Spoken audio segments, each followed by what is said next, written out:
Okey geng, untuk korang yang selalu tercari-cari dan tertanya-tanya, okey, ada tak anchor color untuk ni, kulit engine ni geng? Ada tentunya geng. Okey, korang boleh nampak kita punya color card. Kat sini ada series Yamaha geng. Okey, dalam ni macam-macam ada.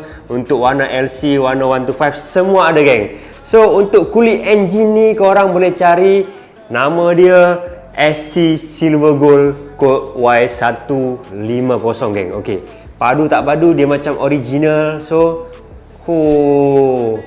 dekat sikit saya tunjuk dekat sikit orang nampak Okey, ni lah hasil daripada SC Silver Gold geng, Y150. Saya terpaksa tengok sebab dia banyak sangat. Kita ada 300 color, korang boleh nampak lebih dari 300 color. So macam-macam, saya nak ingat satu-satu memang tak dapat. So yang cari-cari untuk warna kulit engine, korang boleh cari anchor SC Silver Gold geng. Okey, padu tak padu.